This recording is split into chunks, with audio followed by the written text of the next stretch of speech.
朋友们，最近很多人都在问跨境电商独立站到底能不能做是不是已经过了红利期？其实这个也没有绝对的答案那么关键就是看你选了什么模式，以及你的这个模式和你的时间、资金、能力是不是匹配。那今天呢，我就来跟大家聊一聊独立站的3种主流业务模式，来帮你来拆开来看，到底哪一种更适合你欢迎大家来到郁金香的一个跨境电商指南。有不少的朋友在跨境电商的这条路上也踩过很多的坑，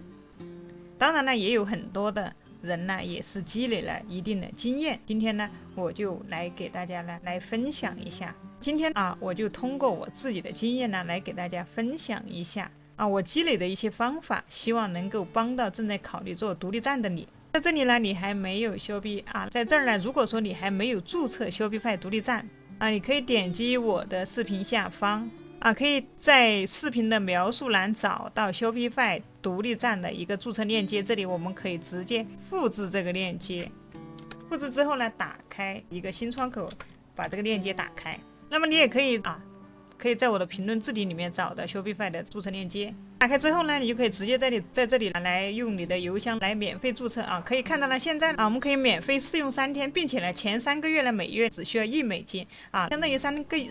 个月呢，只需要$3。好，接下来废话不多说，那我们就直接开始。首先我们要明白一点，做独立站的一个核心不是能不能出单，而是你用什么成本换来什么结果。那么独立站的订单呢是可以做出来的，但关键在于你愿意花多少投入能不能撑到回本。相比亚马逊eBay 这些类似的平台型的电商呢，独立站的优势呢是客户的数据呢，那么客户的数据呢都在你自己的手中。那么像亚马逊速卖通这些呢，它的数据是在整个平台。而像 Shopify 独立站呢，那你的数据就完全是你自己可以掌控，并且呢，你还可以2次触达反复营销，但平台不会给你现成的流量，一切都要靠你自己找流量，比如说做转化呀、搞复购所以在开始之前呢，你一定要搞清楚自己的成本结构。成本结构呢，它里面分为获客成本配送成本以及运营成本，我们把这些都算明白了，才好判断值不值得去做。首先第一个就是一个广告驱动的一个快周转简单来说，如果说我们做的是比如说你做的是 Shopify 你做的是 Shopify 独立站，那么这个独立站是需要你去推广的。如果说你不推广的话，它是没有任何流量的。它和亚马逊这些就有的和eBay这些，它是一个大平台它平台会推流。但如果说你做的是独立站呢，是你自己的一个独立站需要你自己去引流。那么引流的模式有什么呢？是投放广告简单来说呢，就是投放广告做一些，比如说投放广告，你可以把你的广告呢投放在比如说一些视频里面，比如说 YouTuber 视频，或者说一些 TikTok 视频里面TikTok 广告通过一些广告视频去进行一个拉新引流。如果说你对 TikTok 广告引流感兴趣的伙伴，可以来看一下小玉之前有分享过如何开通 TikTok 的一个广告账户这一期视频也是非常详细的，相关链接呢我会把它放在视频的右上角。我们需要用广告快速的去把产品推到用户的面前。推广的平台有很多比如说有 IG 有 TikTok 还有 Facebook 还有 IG 等等平台。我们就是通过这些广告的这个玩法呢，把你的产品可以快速的推到用户面前。那这个玩法就是要求你页面转化率够高，核心卖点清晰，那么真实场景展示到位这样广告投放才会尽快的回本，投产比才能拉起来。那后面也可以通过加购捆绑包括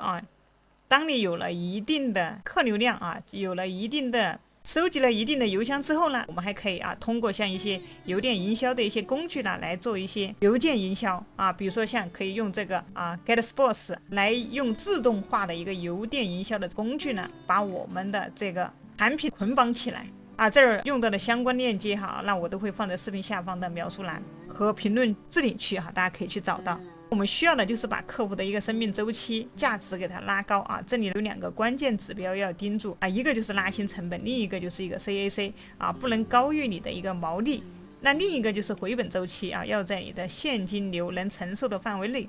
那么这个模式呢，它适合执行力强敢拍内容、对广告投产敏感的人，不适合供应链不稳或者说预算太紧的团队。那么我们通过一些广告获客啊，通过一些广告获客呢啊，就是可以快速的试错，但后续的跟进和精细化的一个运营呢啊，才是利润的一个来源。那么第二种模式呢，就是搜索和内容的一个互利性，那也就是说靠一些 SEO 的和内容策划来获得一个自然流量。现在很多一些比较电商做得好的，它都会采用一些工具哈，比如说像这个 SERMmatch 啊，这个就是一款 SEO 优化的一个工具，主要通过一些数据啊，通过一些 SEO 的一些内容策略来获得一些自然流量啊。这种方式它不靠广告，而是通过内容的一些测评，比如说口碑营销、选购指南、一些使用技巧，把用户的在决策过程中需要的信息都做好，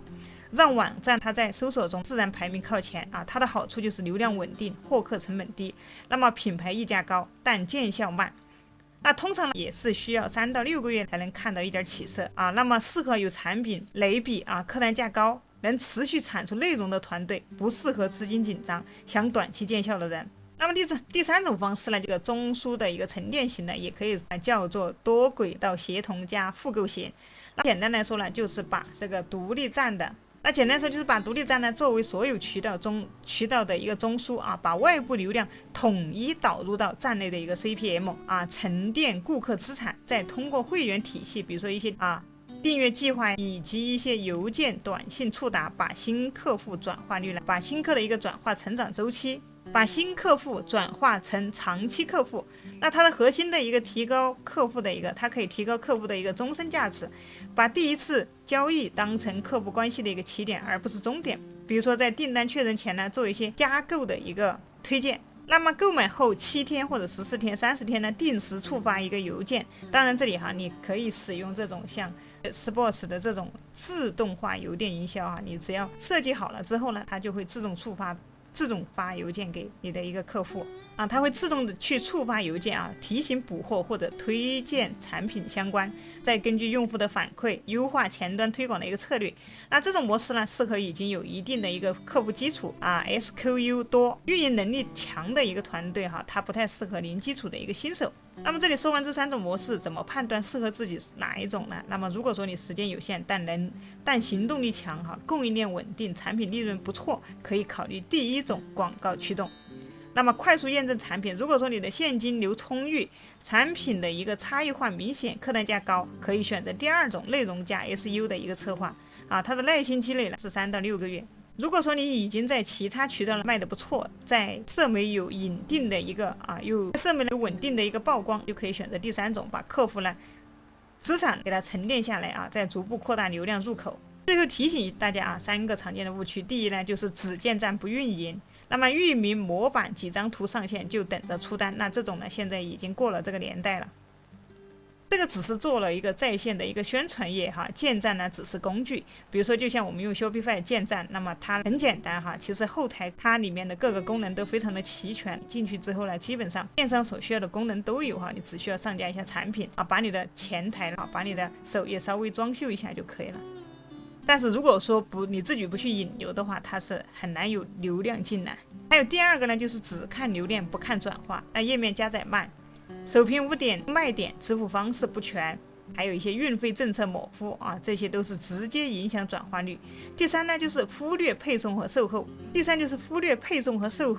比如说物流的一个延误关税的预估、退换货的流程、客户的响应这些直接决定你的口碑和复购这里总结一下独立站的一个价值它不只是说多赚一点利润，更多是在于把客户变成你的一个品牌资产，把客户的反馈变成你的产品优化的一个引擎，实现长期的一个复利增长。如果说你已经有比如说有一些亚马逊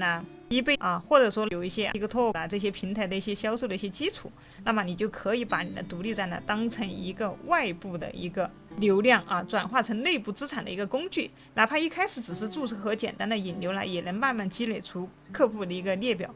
带来长期的一个收益。那么独立站不是时代红利的一个开关它更像是一个商业模式的一个放大镜它能放大优点，也能曝光也能暴露短板。关键是选一条匹配你的一个路径，投入1个季度的时间你可以踏踏实实的跑通一种模式，再谈扩张这才是更稳的一个做法。如果到这儿呢，你还正打算做一个 Shopify 独立站的话，这里可以在视频下方找到 Shopify 的一个注册链接啊，可以免费使用3天呢，并且前3个月只需要$1的一个费用啊。那相关链接大家都可以去视频的描述栏找啊。希望我今天的分享呢，对想要做跨境电商啊、做独立站的朋友呢，能够有所帮助。这儿啊，还有从零开始做独立站的朋友呢，可以来看我之前的一期视频。这一期跨境电商独立站搭建的一个超详细的一个教程啊，这已将接近5个小时的教程啊，有兴趣的伙伴啊，可以来从头到尾的来看一遍。那我也会把相关链接放在视频的右上角。那么我们就下期视频再见。